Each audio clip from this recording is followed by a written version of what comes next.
इसको स्टेटस पे डालें और अपनों को स्पेशल फील कराइए। क्राफ्टो ऐप डाउनलोड करें।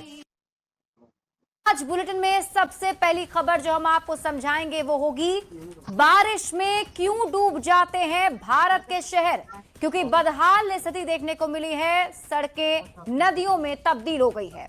दूसरी खबर आपको समझाएंगे अतिक्रमणकारियों में कानून का खौफ नहीं।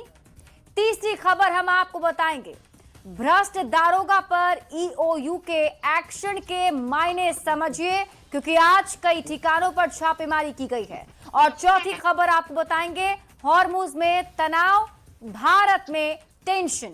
आखिर ये टेंशन क्यों बनी हुई है, विस्तार से आपको समझाएंगे।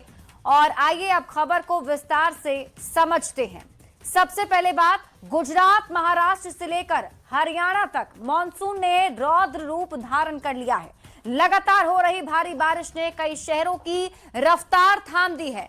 गुजरात के सूरत, नवसारी, वलसाड और भरूच समेत कई जिलों में सड़कें नदियों में बदल गई हैं। निचले इलाकों में घर, दुकान और बाजारों में पानी घुस गया है, जबकि कई जगहों पर लोगों को सुरक्षित निकालने के लिए राहत और बचाव अभियान चलाया जा रहा है। दूसरी ओर महाराष्ट्र में मुंबई, ठाणे, पालघर और रायगढ़ में मूसलाधार बारिश के चलते वाटर लॉगिंग, ट्रैफिक जाम जैसी समस्याओं ने लोगों की रोजमर्रा की जिंदगी को कुचल कर रख दिया। वहीं हरियाणा के गुरुग्राम में भारी बरसात के बाद कई इलाकों में जलभराव की तस्वीरें सामने आई। जहां तक निगाहें जाएंगी वहां सिर्फ और सिर्फ सैलाब का ही कब्जा नजर आ रहा है। तो ये तस्वीर हम आपको एक एक करके टीवी स्क्रीन पर दिखा रहे हैं। अलग अलग शहरों की आप ये तस्वीर देखें, जिसमें आप देख सकते हैं पूरी सड़क नदी में तब्दील हो गई है। चाहे बात दिल्ली की करें, बात उत्तराखंड की करें, गाजियाबाद की करें, हर जगह एक ही जैसा नजारा दिख रहा है। अब आपको पूरी खबर समझाते हैं कि आखिर इतनी कम बारिश होने के बाद भी अचानक से ये पूरे शहर डूब क्यों जाते हैं। अब आप खबर तो समझिए, बारिश के बाद हर साल आखिर क्यों भारत के शहर डूब जाते हैं, ये सबसे बड़ा सवाल है। और इसे समझने के लिए आपको समझना होगा तेजी से बढ़ते शहरों में ड्रेनेज सिस्टम कमजोर है। तेज बारिश से ड्रेनेज सिस्टम पर अचानक दबाव बढ़ जाता है। पानी निकलने का रास्ता नहीं होने के कारण वाटर लॉगिंग हो जाती है, सड़कों पर ही पानी जमा हो जाता है। कई शहरों में सीवर सिस्टम सालों पहले बनाए गए थे, आबादी बढ़ती चली गई, शहरों का आकार बदल गया, ड्रेनेज नहीं बदला। नई जरूरत के हिसाब से नया इंफ्रास्ट्रक्चर बना ही नहीं। कचरा और अतिक्रमण भी पानी निकलने का रास्ता रोक देते हैं। नालियों में कचरा जमा होने की वजह से पानी नहीं निकल पाता है। कंक्रीट की सड़कें भी जलजमाव का कारण बनती है। देखिए, मिट्टी में बारिश का काफी पानी जमीन के अंदर चला जाता है, लेकिन कंक्रीट में पानी जल्दी पास नहीं हो पाता है। अब पानी निकलने के लिए ड्रेनेज पर ही पूरा का पूरा भार है। संकीर्ण नालियां अचानक इतना पानी नहीं झेल पाती है, जिस वजह से ये स्थिति आप हर जगह देखते हैं। अब आप समझिए कि दूसरे देश कैसे बारिश से निपटते हैं। देखिए, कई विकसित देशों में बारिश के पानी के लिए एक अलग से ड्रेनेज सिस्टम बनाया गया है, जिसमें आम दिनों के लिए अलग सीवर सिस्टम बना हुआ है। नालों की समय समय पर सफाई होती रहती है। Rain water storage, retention pond और बेहतर शहरी योजना पर निवेश किया जाता है। विकसित देशों में भी भारी बारिश के बाद जल, अगर भारत की करें तो यहां पर कई दिनों तक इसी तरीके की स्थिति बनी रहती है और लोग परेशान होते हैं। बढ़ते हैं आगे और बात अगली खबर की। वाल्मीकि टाइगर रिजर्व में वन भूमि खाली कराने गई टीम पर ग्रामीणों ने जानलेवा हमला बोल दिया। देखते ही देखते सरकारी कार्रवाई जंग के मैदान में तब्दील हो गई। उपद्रवियों ने न सिर्फ टीम को घेरा, बल्कि काम में लगी जेसीबी को भी फूंक डाला। सबसे पहले आप ये रिपोर्ट देखिए, फिर खबर तो समझिए।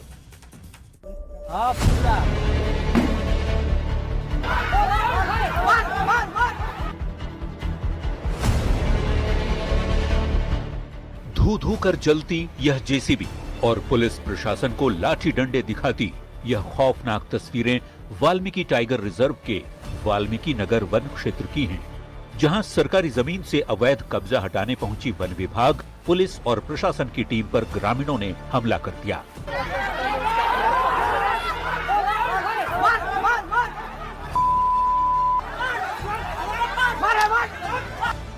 यह पूरा मामला ठाड़ी गांव के समीप धनैया इलाके का है, जहां जैसे ही प्रशासन का पीला पंजा यानी जेसीबी अवैध अतिक्रमण को ढहाने आगे बढ़ी, वैसे ही सैकड़ों की संख्या में महिलाएं और स्थानीय ग्रामीण लाठी डंडों के साथ वन कर्मियों पर ही टूट पड़े।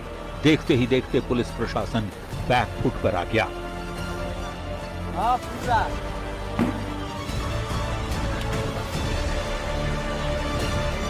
इस भीड़ का आक्रोश यहीं नहीं रुका। उन्मादी हो चुके ग्रामीणों ने कार्रवाई में लगी जेसीबी में सरेआम आग लगा दी। तस्वीरों में आप देख सकते हैं कि कैसे जेसीबी से आग की लपटें निकल रही हैं। वहीं इस हिंसक झड़प में दोनों पक्षों के करीब 6 लोग लहूलुहान हो गए। तो जब ये संयुक्त कार्रवाई चल रही थी तो उसमें जो है कुछ लोगों द्वारा अभी तक उनके आइडेंटिफिकेशन पहचान की जा रही है। उनके द्वारा जो है वो भीड़ लगाकर जो है उस पर हमारी टीम के जो है सदस्यों के साथ जो है थोड़ा सा अभद्रता और मारपीट की घटना भी आई है। और एक जेसीबी जो है जो एनक्रोचमेंट हटाने के काम में लगा हुआ था। इस खूनी संघर्ष की खबर मिलते ही इलाके में हड़कंप मच गया। आनन फानन में एसएसबी के आला अधिकारी भारी पुलिस फोर्स के साथ मौके पर पहुंचे। संगीनों के साए और अधिकारियों की सूझबूझ के बाद जैसे तैसे वन विभाग की टीम को सुरक्षित बाहर निकाला जा सका। फिलहाल धनैया इलाके में तनाव को देखते हुए चप्पे चप्पे पर भारी पुलिस बल और वन कर्मियों की तैनाती कर दी गई है। स्थिति नियंत्रण में जरूर है, लेकिन इलाके में बारूद जैसी गर्मी अभी बरकरार है।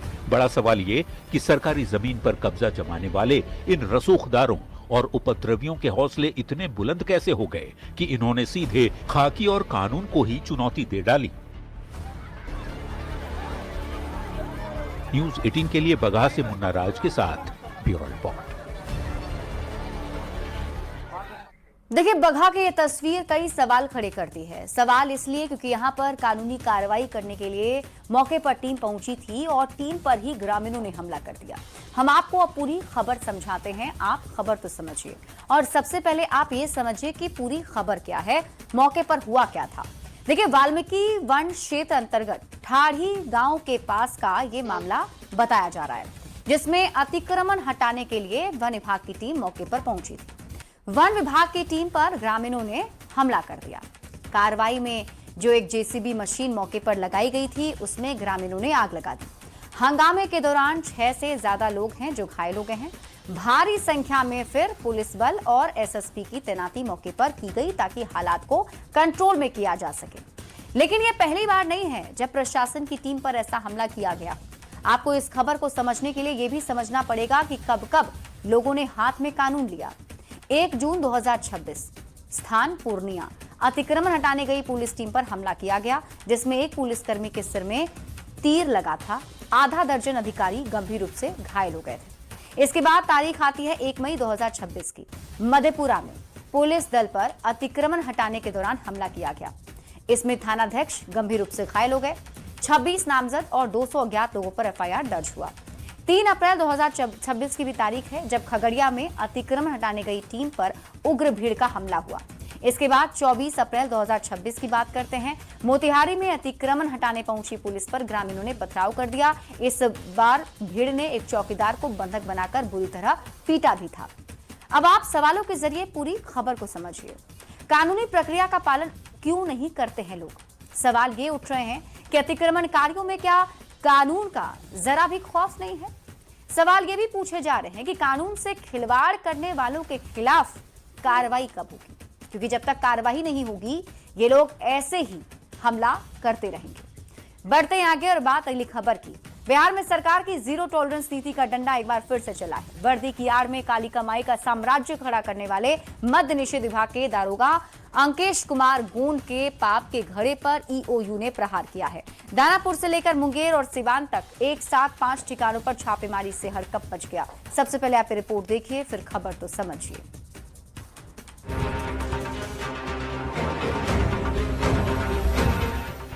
बिहार में भ्रष्टाचारियों की अब खैर नहीं। वर्दी पहनकर जनता की सेवा करने की कसम खाने वाले दारोगा जी जब खुद ही कुबेर बनने की रेस में दौड़ पड़े तो सरकार के हंटर ने उनका सारा गुरूर मिट्टी में मिला दिया। मद्य निषेध विभाग में तैनात दारोगा अंकेश कुमार गोंड के खिलाफ आर्थिक अपराध इकाई यानी ईओयू ने ऐसी दबिश दी कि सुबह सुबह ही भ्रष्ट दारोगा के होश उड़ गए। ईओयू की अलग अलग टीमों ने एक साथ दारोगा के इन 5 ठिकानों को घेर लिया। सर क्या कुछ पता चला था, क्या कुछ इन पे आरोप है? पहले सूचना मिली थी आप लोग? ये सब मुख्यालय ब्रीफ करेगा। कुछ का सर बात सामने आ रही है, कुछ मामला है, ये सब मुख्यालय ब्रीफ करेगा। मुख्यालय मतलब यहाँ से सर समाप्त हो गया ना रेड? हाँ, यहाँ भ्रष्टाचार का ये आरोपी दारोगा फिलहाल सिवान में तैनात है, जहां इसके किराए के मकान और उत्पाद विभाग के दफ्तर को भी ईओयू ने खंगाला। शिकायत थी कि दारोगा का धौंस दिखाकर और शराबबंदी वाले सूबे में मद्य निषेध विभाग का फायदा उठाकर अकूत काली कमाई ये बटोर रहा था। ये वो पैसा है जो गरीब जनता की गाढ़ी कमाई को चूस कर और अपनी वर्दी को दागदार कर कमाया गया था। लेकिन सरकार की जीरो टॉलरेंस नीति ने साफ कर दिया है कि तिजोरी चाहे जितनी भी बड़ी हो, कानून के हाथ से कोई नहीं बच पाएगा।